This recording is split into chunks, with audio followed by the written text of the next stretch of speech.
How's everybody doing today? This is Brother Chad and wife Tara with me. And I have a very important special video today I've been wanting to make for about 2 months. Actually, the Lord gave this to me a couple months ago, and it was almost hard for me to accept because it was like a new revelation for me.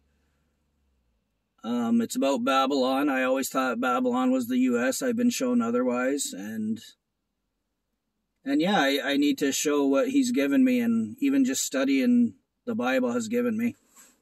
Like really breaking down Revelation 17 and how the Lord has shown it to me. So this is an important one. It's been really busy here. I know I haven't made any videos. We've had deer running in front of us and water tanks in the basement breaking and all kinds of, daily targeting I go through. So apologies for no videos lately, but this is an important one.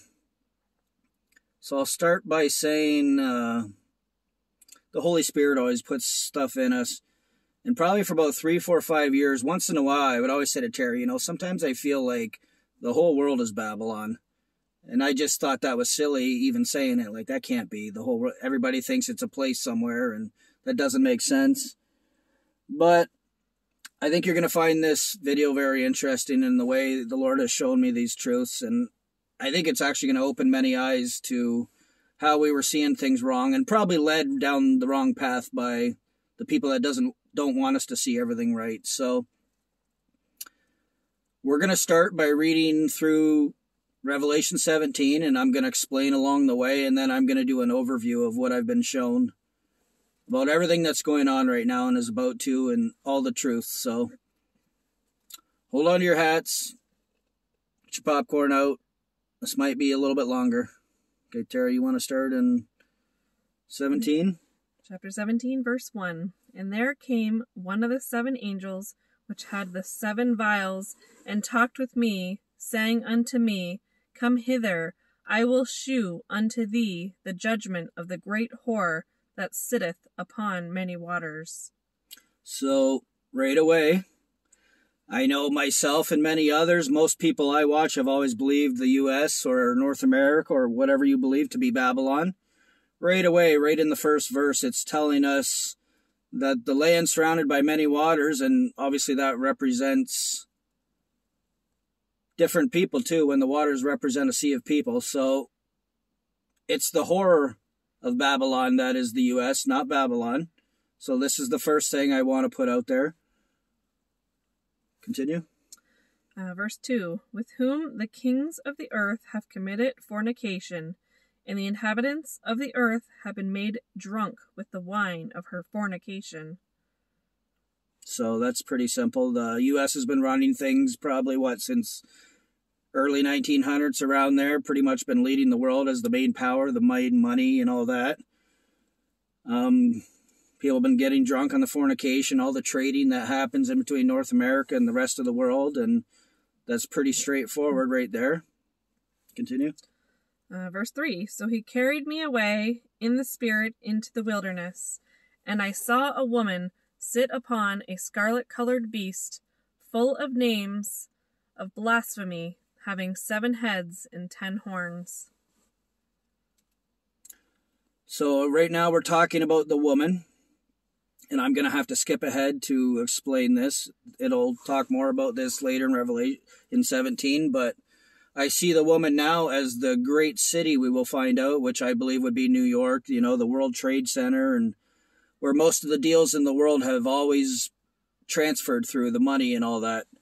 The Twin Towers, before they got knocked down or taken down, we'll say. So I see the woman of Revelation 17 as New York. I see the whore of Babylon as the U.S. or North America, depending how you want to look at it. I've had dreams where Canada will be crushed along with it, so it's hard to say for me. And then it talks about being taken away into the wilderness, which makes me think of the book of Enoch, if you read it. I haven't read it in a long time, but Enoch was taken up by the 4 angels into the wilderness or into the heavens or into space, however you want to look at it. And he was shown, he talks about the 7 mountains too, and he's up looking, he was able to see the whole world. So that makes me think of the 7 continents we all learned about in school, you know, the 7 mountains. I think some look at it as a certain place in the world, but I'm seeing Babylon itself as the world. And I will explain this at the end of the video, and I will make it make sense on what Babylon really is. It's not a place at all, and I will explain that later, but continue on. Verse 4, and the woman was arrayed in purple and scarlet color, and decked with gold and precious stones and pearls, having a golden cup in her hand, full of abominations and filthiness of her fornication.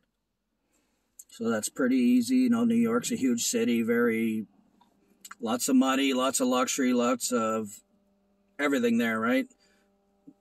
By the fornications, the trading with the rest of the world. So pretty simple. High and mighty, the woman.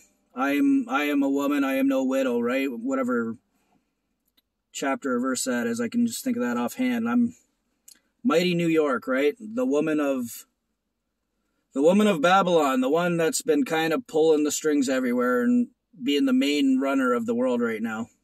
So continue. Verse 5, and upon her forehead was a name written, Mystery, Babylon the Great, the mother of harlots and abominations of the earth. So this is where it'll get very interesting to you. This is where I'm going to tell you what I've been shown and the main importance of this. So if New York is the woman, represents the woman, that great city that many have had dreams, some have had powerful dreams saying that will be the kickoff point for either the wrath or the tribulation when something happens to New York, whether it's a tsunami or whatever. I think, Tara had a tsunami dream about New York years ago too. I shared at the beginning of the channel. But if New York is the woman, if the U.S. or North America is the whore of Babylon, which it might be just the U.S., then Babylon itself is the whole world, and not just the world. This is the mystery of Babylon I'm about to share that I've been shown, which is amazing. Babylon is the name of the third beast. It's the world, the way the world has been running right now. We know the third beast is going to go down and the fourth beast is going to rise, which will be the Antichrist system into the tribulation, if we're not already in it. But Babylon has never been a certain place. It's the whole world. It's the third beast. Babylon is the name of the third beast. This is the amazing thing that I've been given, that I've been wanting to share, but I really wanted to study 17 and put it together good for you. So if the whole world is Babylon, it's the third beast. It's the way the world's been running for what? I don't know how long now. We'll say, I don't know when it started, 120, 150 years. I couldn't tell you that for sure, but the U.S. has been running things as the main leader. So Babylon's the third beast that's about to die, and the fourth will rise, the Antichrist beast system. The U.S. is the whore of Babylon. And I'm going to stop there because I'm going to do an overview at the end and give you all this, but I hope you guys are keeping up with this. This is a really awesome video, a really awesome revelation I was given. I know some people don't like people getting, they think they have something new, and I've always known it this way, and that's where I'm staying. But remember, I thought U.S. was Babylon 2 months ago too, and I spent 2 months studying this and taking it to the Lord, and I actually got a strict warning to make this a week ago, and I still haven't doing it. We've been so busy trying to find a new vehicle we can afford, and it's been pretty hectic. I don't know if it's as bad down in the U.S. and all that, but they're about $7-8 grand more than they were a year ago for vehicles. So anyways, next. Verse 6, and I saw the woman drunken with the blood of the saints and with the blood of the martyrs of Jesus. And when I saw her, I wondered with great admiration. So that's really easy. To me, that's really easy. I've talked about how anointed I was as a kid. I don't like to say much about it now. I don't even feel that high of myself anymore. I feel like Samson in the prison with my eye stabbed out right now. But I definitely know many that were very strong people in the Lord that are not with us anymore. And I know it wasn't right how they were taken out. So I know those who have anointings and gifts are used by the system, by the beast, by governments. And then they're taken from, there are many of the people that have gifts out there that find treasures. You'll never hear about it, but those in high places in the Masonry and the Illuminati, it all goes to them, and those people usually go missing. This is If you've been following my channel, this is the main reason why I've been getting targeted most of my life. But that is a strong verse to me. So this continent, this world has been living off the blood of God's anointed. It's a horrible little verse. It's very true. It's very powerful. So continue on. 7. And the angel said unto me, Wherefore didst thou marvel? I will tell thee the mystery of the woman, and of the beast that carrieth her, which hath the 7 heads and 10 horns. So the woman, New York, has been the main rule of the world, the beast, Babylon, the beast. The way the world has been running, everything has been going through New York as the main trade place, and, the lead of the world is, they always say the U.S. president is the ruler of the world, so we know this is what is going on here. Continue on. 8. The beast that thou sawest was, and is not, and shall ascend out of the bottomless pit, and go into perdition. And they that dwell on the earth shall wonder, whose names were not written in the book of life from the foundation of the world, when they behold the beast that was, and is not, and yet is. Now this part gets a little bit difficult. It's hard to even understand, and what me and Tara and I have come to the conclusion that the beast that was and is not and will be to come, obviously the 10 kings from the east will be destroying here, probably North America, and burning the whore of Babylon, which will be the U.S., and maybe more, with fire, which it says in other scriptures. So we looked into it, and the main rule of the world before the U.S., it would have been the British rule, would have been the 1800s and all that. So if that's what it's talking about, then the beast that is not, that was and is to come, in my opinion, and I'm not sure of this, would be the British rule will come back into power for tribulation. Or the wrath, wherever we are, because I'm not 100% sure about that either. Continue. 9. And here is the mind which hath wisdom. The 7 heads are 7 mountains, on which the woman sitteth. Well, if the 7 mountains, if we take the big picture of Enoch, he's looking at the whole world and talks about 7 mountains.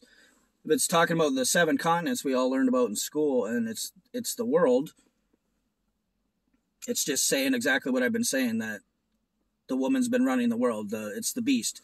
It's who's been running the world the way it is right now, the beast system we're in right now.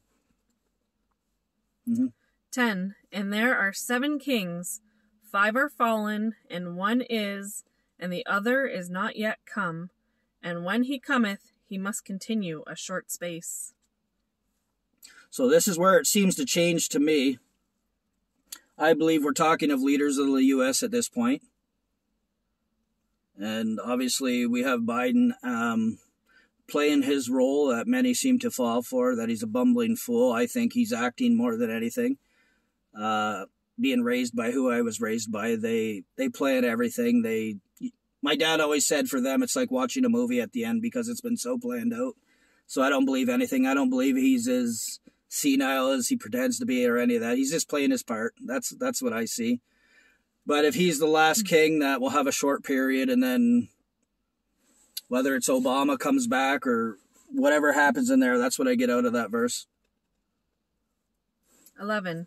And the beast that was and is not, even he is the 8th, and is of the 7, and goeth into perdition. So again, are we talking about men as beasts now? Like I said, him coming back, or the British rule coming back and going into perdition, which perdition is like what was the definition of perdition when we looked it up? Ruin and torment, and it's hell. Pretty much the tribulation, like hell. Hell on earth is perdition. So we're talking about going into perdition. When this next beast rises, the Antichrist beast system, it goes into perdition. The world will be tribulation or wrath, either or.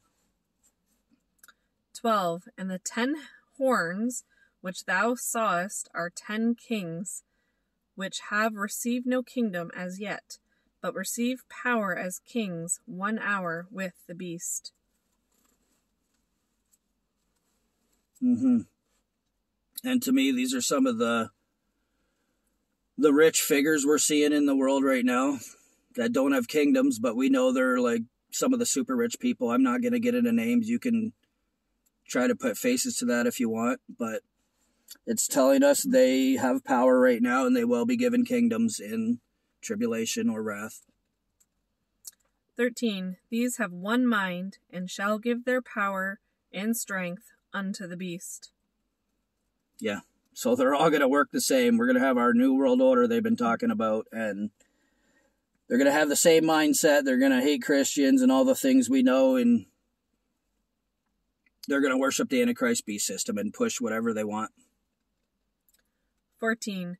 These shall make war with the Lamb, and the Lamb shall overcome them, for he is Lord of lords and King of kings, and they that are with him are called and chosen and faithful. So making war with the Lamb. I mean, I think it makes me feel like we're already there, aren't we? Yeah, there's a lot I could say about that. There's people getting hurt from taking things. There's people saying they're taking things that I don't even believe they are. According to what my father said, they get a free pass on stuff like that. So there's already been going severe attacks on Christians right now in ways that I don't think many see that I do, but I'm not going to go too deep into that. 15. And he saith unto me, the waters which thou sawest where the whore sitteth are peoples and multitudes and nations and tongues. So again, if the U.S. or North America is the whore of Babylon, I would say probably one of the most diverse place in the world of immigration and different people everywhere and languages and tongues. And again, it's telling us the U.S. and is not Babylon, it's the whore of Babylon. 16. And the 10 horns which thou sawest upon the beast, these shall hate the whore, and shall make her desolate, and nag it, and shall eat her flesh, and burn her with fire. Ouchie. So we're talking about the 10 kings from the east that will rise for the last Antichrist system, and they will, I think another scripture, I don't know if it's in 17 maybe, but it talks about they will burn her with fire. So, you know, if North America or the U.S. or whichever is the whore of Babylon, it's why so many have had these dreams of the horrors to come, like California, New York, and everywhere else on this continent. Like, it's going to be, this place is going to be destroyed by the 10 kings of the east rising up for the last Antichrist beast system. 17.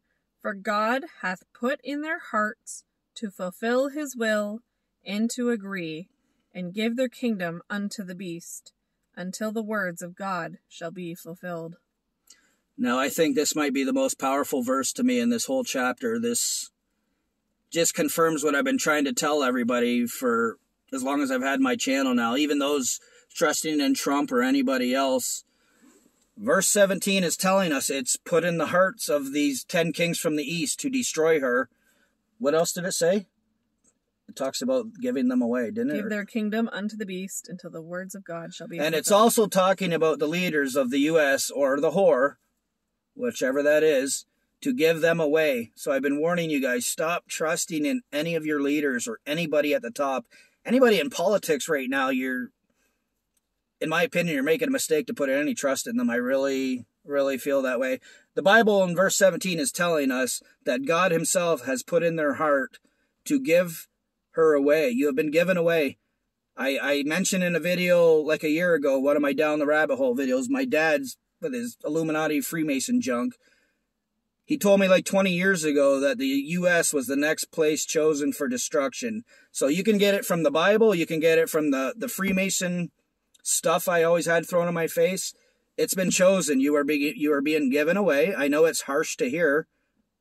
Same for here. I've seen war here in Canada too in dreams. So, but this is what it's telling us. You're trusting in your leaders. They're laughing. You're being purposely given away right now. Everything's crumbling because they're making it crumble. They're weakening you. They're getting you ready for destruction. There's no nice way to say it right now. We have to deal with what's going on, and it's not good. Like, pray to be counted worthy to escape, and get as tight with Christ as you can right now. That's the only choice you have, not in any man right now. So that's a very powerful verse. Verse 17, chapter 17 it tells you everything if you're trusting in any leaders or any men right now. God has put in their hearts to destroy you and for your leaders to give you away. It's all in 17. Very powerful. And the final verse, 18, and the woman which thou sawest is that great city, which reigneth over the kings of the earth. That great city. So now there we go. Now I said, like I told you about the woman being New York, now it's telling us that great city who reigns over the earth, the World Trade Center would be New York. And many have had dreams of it being destroyed. Many, many. Some have said they felt in the dream that it would be the kickoff for the tribulation when that happens. Which makes sense, right? Like, look at the Satanists in their movies. They put out The Day After Tomorrow. Let's build back better. All the junk they've been throwing in our face. They already know this truth on their side. I've always warned on my channel that the Masons have read the Bible with their experts, so if they want to call them, word by word, my dad said years and years ago. And they like to lead the Christians astray and try to make you think different than the truth. But they know exactly where they are. They know what's going on. They know their time is short, and they honestly, they don't even care. They're just ready to do this. So it's the time and place, I guess. They can't change it. God's in control of that. So, for an overview of this video here, I know many, like I said, including myself, I thought U.S. was Babylon to be destroyed in an hour. But the truth is, the U.S. is the whore of Babylon to be destroyed. It will be annihilated. And when the U.S. is annihilated, and the woman, which is New York, that is what has been in control of this third beast running the world right now. So when that happens, the Babylon being the world, the beast, the way it runs now, will be destroyed. It's going to flip over into the Antichrist beast system. And it's been so amazing how the Lord showed me this. Like, even when I'm reading other scriptures now, in Revelation, other things, like, things are so much easier to understand now, and so much clearer that I have this now. Like, a lot of things make more sense once you know that. The mystery of Babylon is that it's the whole world. It's the third beast. The way the world has been running for quite a while right now. And that's about to change. The U.S. is the whore of Babylon. You are going to be destroyed by the kings of the East. You're being given away purposely by your leaders and the wicked people in power, which is everywhere, all around us. All around us. And yeah, I guess the best part of chapter 17 was that the saints will overcome. The believers will overcome this, which is beautiful. Many of us will make it through this. And it's a beautiful thing. So I've been wanting to share this video for a long time. It's super important. I've had to apologize to the Lord several times in the last months for taking so long. The only other thing I can say about this is I'm glad I'm waited, is he reminded me of chapter 18 and 19, where it talks about there will be no joy, no light in Babylon, no millwrights, all the different normal ways of living that we're used to. You will not hear her, or you will not see this in Babylon ever again, and this and that. Now that we know the world to be Babylon, the whole world is going to be junk after this happens. Like, everything's going to be junk. Even the new rule, whatever it'll be junk everywhere, because it's tribulation, it's wrath. It's not going to be good just because these kings for the East are going to take over. Nothing's going to be good anywhere. The whole world is Babylon. So when you read 18 and 19 now, it changes everything. I mean, I think it's 18, we get into the angel throwing the millstone into the ocean. That'll cause destruction everywhere. There's just going to be so much going on at this point. It's going to be what many have been warning about for years upon years in the end days. So a lot was given to me here. I hope somebody enjoys this. I hope somebody else hears it and takes the time to do this. Do a slow study on chapter 17 with what I told you now, and seek the Lord on it. I believe he will show you how true this is. Like, I felt so blessed to be given something so strong, this kind of understanding, you know, like, I'm not the greatest studier of the Bible in the world. I was always blessed with miracles in my life, but now he has given me this in the Bible, and I'm really, really blessed and pleased by that. You know, I'm really thankful to the Lord. So anyways, I probably had more I'm going to say, but I always tell you, I never write stuff down. I hope I did a good job making this. If I have to say anything else, I will. I'll make something else, but I'm going to leave it at that. Keep looking up, guys. Like the saying everybody says, we're one day closer every day, so try to stay positive. Everything's crumbling around us faster and faster daily, so it can only go on for so long. So everybody out there, keep looking up. Love you guys. I really do. I really love my family in Christ. We're to love and pray for our enemies, but, you know, I barely watch movies like I used to. I watch a lot of people on YouTube. Some people's channels say they don't like to watch others. They only want to hear from God. But honestly, I love watching other people with their channels because I love my brothers and sisters with the same heart as I have. You know, the people that sincerely love Jesus and are so eager to see him and have heaven and have whatever's coming for us, you know. So I love you guys. You guys take care. God bless.